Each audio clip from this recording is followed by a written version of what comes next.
Hi, my name is Carol Peugeot, and I'm from Innovate Training. Welcome. This is From the Classroom to the Kitchen Nook, and we are on Lesson 3. If you haven't checked out the other 2 lessons, go ahead and check those out. We talked about getting organized through calendars, and then we also talked about using resources. So today our topic is expectations. This is actually going to be a 2-parter. Part 1, today we're going to talk about what you, the student, can expect from your instructor or teacher.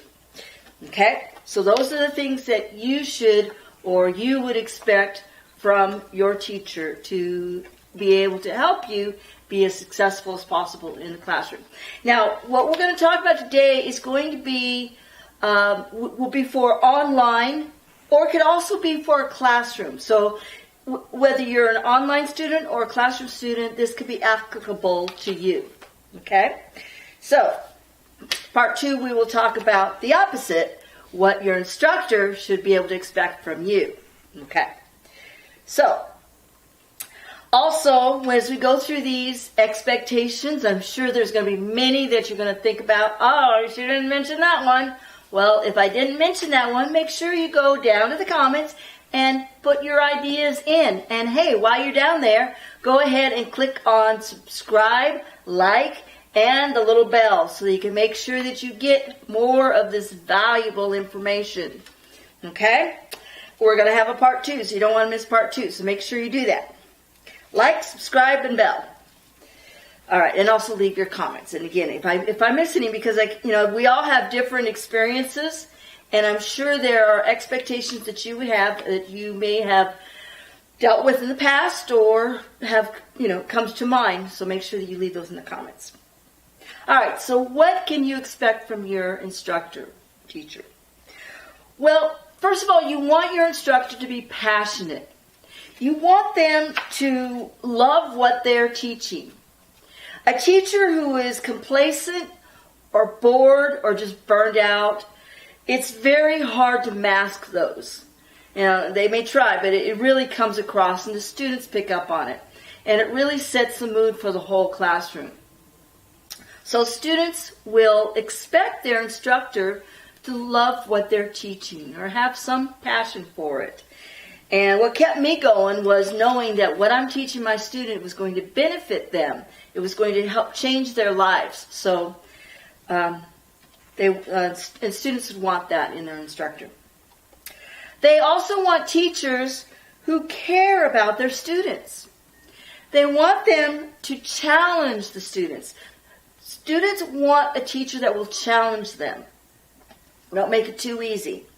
But at the same time, they want them to provide the tools and the understanding so that you can meet those challenges. Okay? A good teacher will provide that. They will challenge you, but yet they'll provide you the pathway so that you can meet those challenges. All right. Teachers who care enough to fill in the gaps of your understanding, or provide the necessary roadmap to help the students find their way. One of the things about me as a learner, and I'm still a learner, we're all learners till the day we're no longer here. I like to know why. So tell me why 2 plus 2 is 4. Tell me why. It has to make sense to me. So if the teacher can do that, instead of just saying, hey, you just need to put the X in the box. Well, that's not enough for me.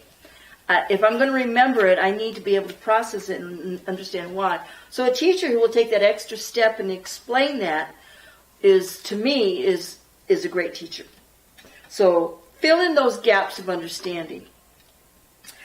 Students also want teachers who are also learners. I mentioned this a few minutes ago. That they can admit when they don't know something.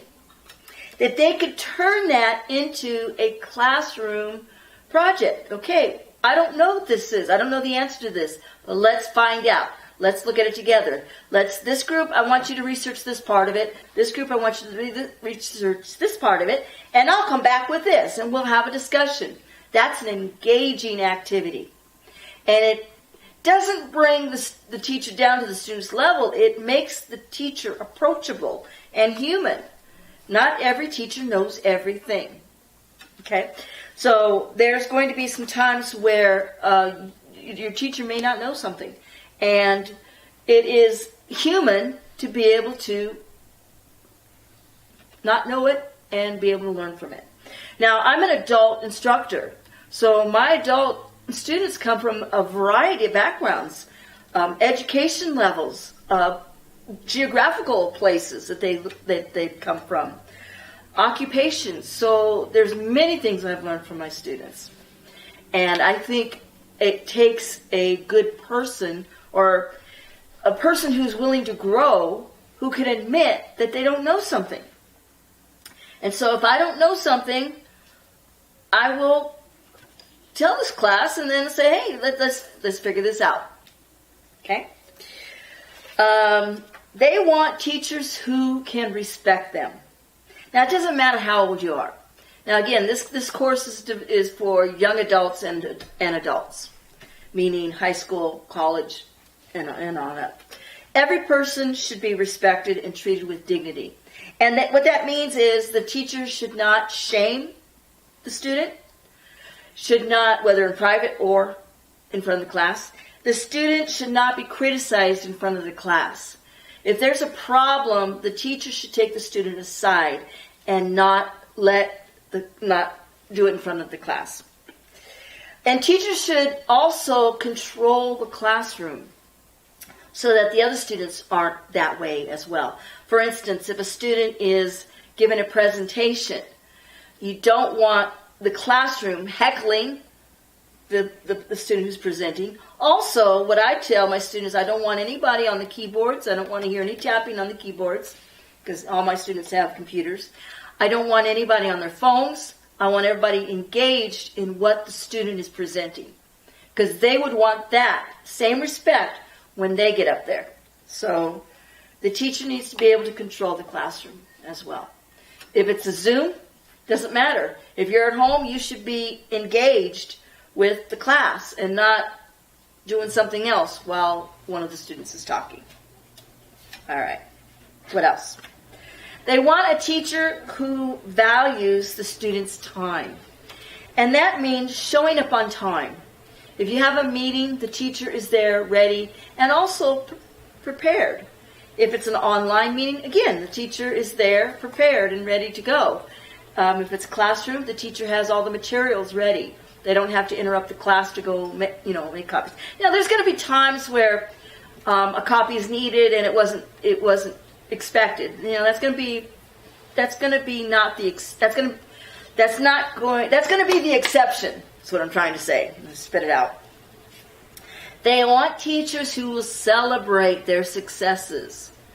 If you have a success in your learning, or you take a test and you've normally been getting D's and C's and you got an 89 this time, that's a great celebration. They want teachers who will celebrate that and not overly criticize. I don't expect all A's all the time, and I have a firm belief that there's a disconnection between getting all A's and knowing the material. That's not necessarily the same thing.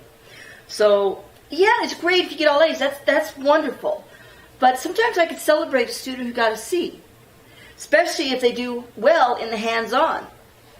Some people are great test takers. I'm one of them. I'm good at taking a test. Give me the material. I can read it, figure out what's going to be the test question, ace the test. Does that mean I know it?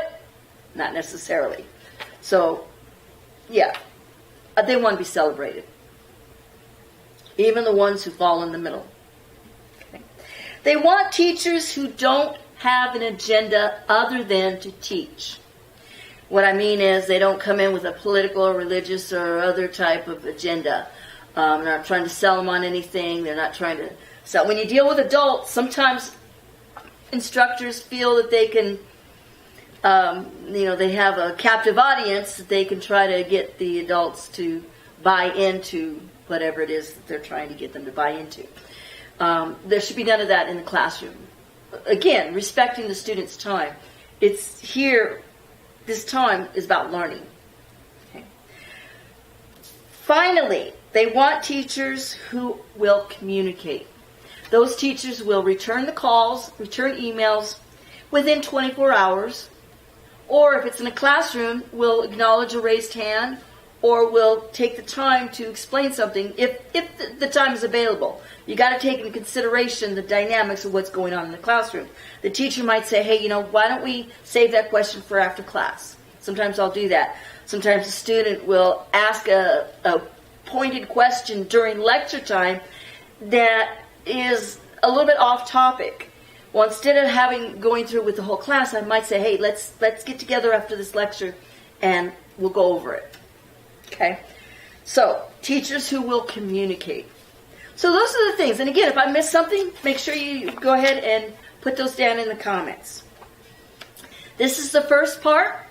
Our next lesson, our next training is going to be on part 2, what your instructor should be able to expect from you as a young adult or an adult. And again, high school students, I'm going to be referring to you as a young adult.